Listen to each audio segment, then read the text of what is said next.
नमस्कार, जय हिंद, जय महाराष्ट्र। मैं डॉक्टर विलास जगदाळे, एमडी होम्योपैथी, औरंगाबाद, महाराष्ट्र। आज के फेसबुक लाइव पे सबका स्वागत करता हूँ। जो भी पहले आए प्लीज़ बताएं आवाज़ आ रही है क्या? यस, नमस्ते नमस्ते सुमित कुमार जी, ओके, धन्यवाद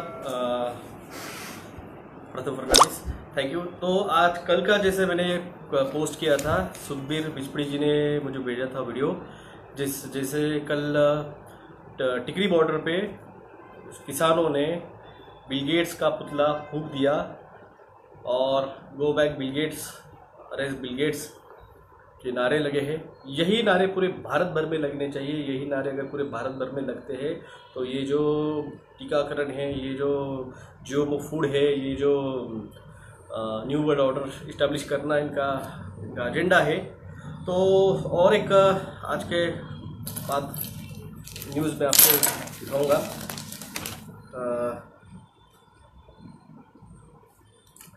जो हम कह रहे थे पहले एक साल से असिम्टोमेटिक नाम की कोई बीमारी होती ही नहीं है, तो क्यों आप लोगों को ज़बरदस्ती नाक में मुंह में वो स्टिक डाल डाल के, जो कि 2017 से खरीद के रखी है, तो ये क्यों हमको ज़बरदस्ती आप एडमिट करके बिना सिम्टम्स के आप दे रहे हो, एंटीबायोटिक्स दे रहे हो, एंटी मलेरियल दे रहे हो, एंटीवायरल। तो आखिर में आज जाके कई 13 महीनों बाद सरकार को सरकारी जो ICMR है और DCGI है उनको और हेल्थ मिनिस्ट्री है वो नींद से जागे हैं और आज उन्होंने डिक्लेयर किया है कि अब असिम्टोमेटिक लोगों को कोई ट्रीटमेंट नहीं दी जाएगी। एक साल बाद 3 लाख लोगों की मौतें होगी एंटीवायरल और एंटी मलेरियल मेडिसिन लेके। कौन है जिम्मेदार? सिस्टम है जिम्मेदार। ये आपको न्यूज़ दिखाता हूँ मैं आज की, आपकी नज़र से छूट गई होंगी न्यूज़। बगैर लक्षण वाली मरीजों को अब दवा की ज़रूरत नहीं, नई गाइडलाइन से सेहत डाइट स्वस्थ होने का दावा, गैर जरूरी CT स्कैन न कराए। ये आज की न्यूज़ है, ये दैनिक भास्कर है, ये आज की न्यूज़ है। और एक आपको उसमें बताऊंगा, मैगी बनाने वाली कंपनी नेस्ले ने स्वीकार उसके 30% उत्पादक अनहेल्दी है। यही चीज़, ये जो आप आज देख रहे हैं यहाँ पे, ये न्यूज़, यही न्यूज़ मैंने 2018 को 28/12/2018 को नरेंद्र मोदी साहब को पत्र लिखा था कि कैंसर से कारणीभूत उत्पादनों पे बैन डालिए। उस पर मैंने ये एविडेंस जोड़ा था। FDA remove 7 synthetic flavouring substance from the food additional list. 100 toxic ingredients banned in Europe or approved in USA. Toxic ingredients banned in EU, European countries, but not in the USA. What toxic ingredients legal in the United States? ये सारी सब चीज़ें 8 countries that have declared war on the junk food. France, Mexico, Chile, Norway, Japan, Australia. कि पंजाब की news दी थी मैंने कि Punjab government sells ban of herbicides, तो इसका भी अलग निवेदन दिया था मैंने ग्लाइफोसेट का। Junk food evolution of the legislation in European country. तो ये जंक फूड जब वहाँ पे 2005 में बैन हुआ ना, तब ये लेज, चीटोज, ये सब भारत में लाए गए और सैफ अली खान को दिया गया इसके एडवर्टाइज करने का काम। तो पास 500% increase in cancer incidence India by 2025 says expert. तो ये सब आपको मैं पहले ही सरकार को बता चुका हूँ, सरकार ने इस पर कोई एक्शन नहीं लिया है। और एक बात आपको बताऊँगा, हाँ ये बात है, UAE में पारा 51 डिग्री पार पहुँचा, पुलिसों की चेतावनी। यहाँ पे एक न्यूज़ है, यहाँ पे एक न्यूज़ है, मैं आपको दिखाता हूँ। यहाँ पे सूरज की एक न्यूज़ है। हाँ, 2020 से सूर्य के अधिकतम गतिविधि वाले चक्र में प्रवेश कर चुका है। इस गर्मी का कारण है, बिना आंकड़ों विश्लेषण के यह कहना मुश्किल है। जिसके मैंने कल आपको एक वीडियो डाला था कि सन फ्लेयर्स जो निकल रहे हैं, वो सन फ्लेयर की वजह से तापमान जो है वो बढ़ रहा है, ग्लोबल वार्मिंग का और क्लाइमेट चेंज का उससे कोई लेना देना नहीं है। और आपको एक न्यूज़ दिखाऊंगा। आज बहुत सारे न्यूज़ आए हैं। खाद्य तेलों में घट बढ़, गेहूँ महंगा। ये क्यों है? ये आपका फूड कम्युनिटी एक्ट में ये सारी चीज़ें निकाल दी।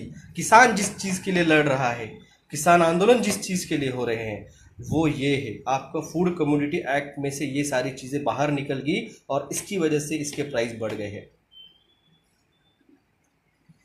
इसके बाजू में कोरोना काल में सस्ते में घर खरीदने का सही समय। मैंने आपको पहले ही कहा है, पैसा मत इन्वेस्ट कीजिए। Retail market, real estate market सब कोलैप्स होने वाला है। और जैसे आपको मैंने पोस्ट दिखाई थी,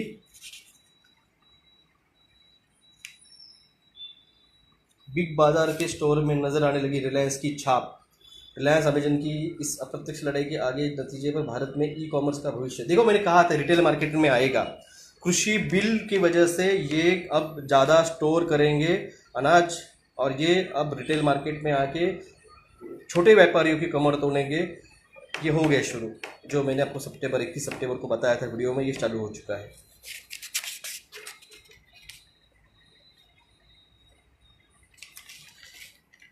और बहुत सारी न्यूज़ है, आज दिखाऊंगा मैं आपको। चलो, यहाँ की न्यूज़ खत्म हो गए सब।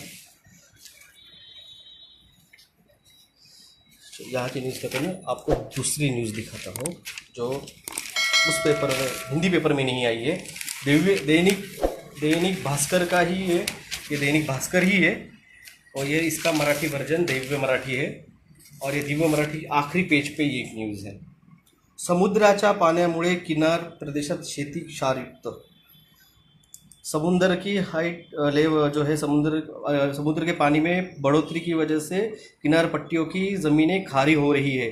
तो ये चीज़ है ना, ये आज पेपर छाप रहा है। और ये चीज़ मैंने आपको जनवरी महीने में बताई थी।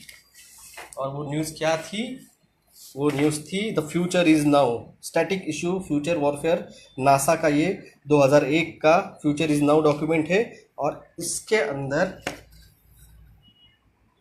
80% bonus population infrastructure within a 50 miles of the coastline.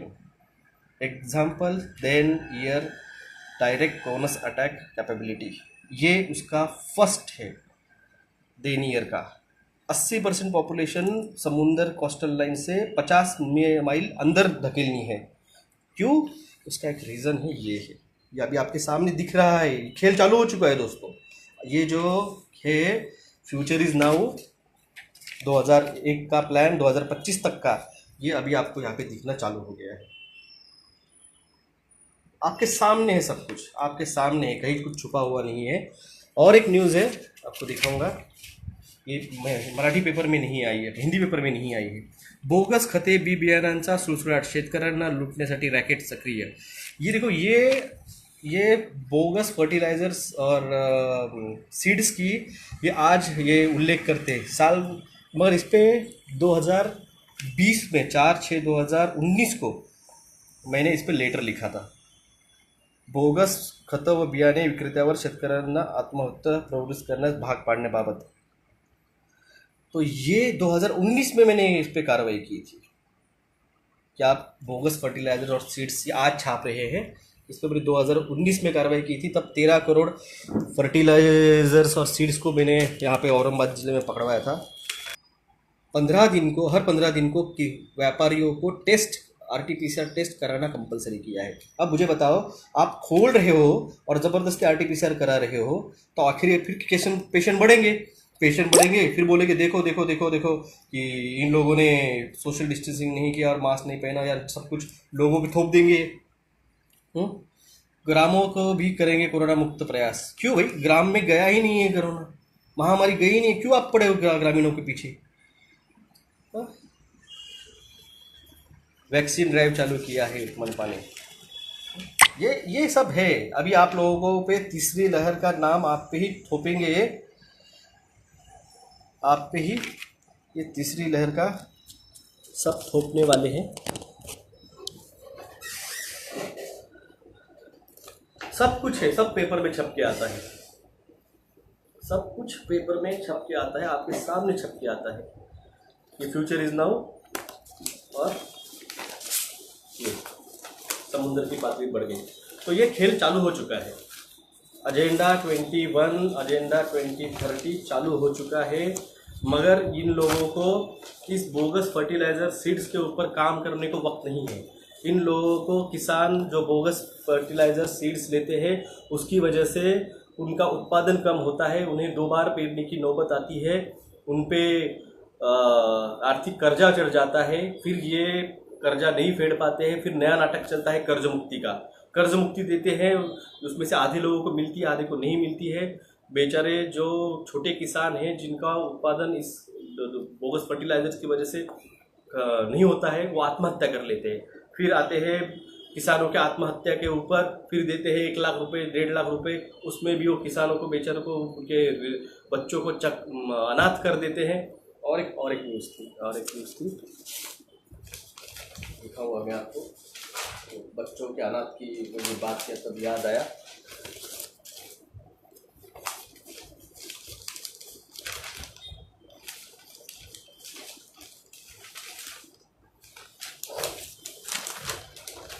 इस महामारी में इनके ज़बरदस्ती वो रेमडेसिविर और प्रेविविर और वो क्या क्या इन्होंने लोगों को दिया, उसका असर क्या हुआ है? मेरे औरंगाबाद में, मेरे मराठवाड़े में 1296 बच्चों के पिताजी नहीं रहे। 1358 बच्चों को केयर की और संरक्षण की ज़रूरत, ये इन्होंने छापा है। औरंगाबाद में 13, जालना में 1, परभनी में 1, हिंगोली में 1, भीड़ में 3, नांदेड़ में 5, उस्मानाबाद में 2, लातूर में 1, 27 बच्चों के माँ बाप दोनों मर गए। और जिनके सिर्फ पेरेंट्स मरे हैं, बाबा 200, जिनके पिताजी मरे वो 265, माँ 61, जालना 61 पिताजी, 9 माँ, परभनी में 134, 12 माँ, 139 पिताजी, 7 के माँ, हिंगोली में, भीड़ में 274, 26 माँ, नांदेड़ में 254 पिताजी, 20 माँ, उस्मानाबाद में 54 बच्चों के पिताजी, 21 की माँ, लातूर में 178 बच्चों के पिताजी, 25 के माँ, टोटल पिताजी के 1296 और माँ का 181। ये आज का पेपर है, 8 जून 2021 का। इनके गलत प्रोटोकॉल की वजह से, इनकी गलत पॉलिसी की वजह से रेमडेसिविर, फ्लेविविर, एंटी मलेरियल ये देने की वजह से इसका जिम्मेदार कौन? ICMR, health ministry, DCGI, Maharashtra के हेल्थ मिनिस्टर, महाराष्ट्र के हेल्थ सेक्रेटरी, या इन 8 जिलों के कलेक्टर्स, या फिर इन 8 जिलों का जो एक डिविजनल कमिश्नर है वो? गाइडलाइन तो इन्होंने दिए थे ना, ऑर्डर्स तो इन्होंने किए थे। रेमडेसिविर के ऑर्डर्स तो कलेक्टर्स ने किए थे, उनके पास से डिस्ट्रीब्यूट होते थे। तो इन मौतों का जिम्मेदार कौन? ये सिर्फ मैं एक औरंगाबाद का आंकड़ा दिया है, ये सिर्फ औरंगाबाद का आंकड़ा है। महाराष्ट्र का मुझे पता नहीं, भारत का मुझे पता नहीं। तो सब कुछ आपके आंखों के सामने है, सब कुछ आपके सामने पेपर में छाप के दे रहे हैं।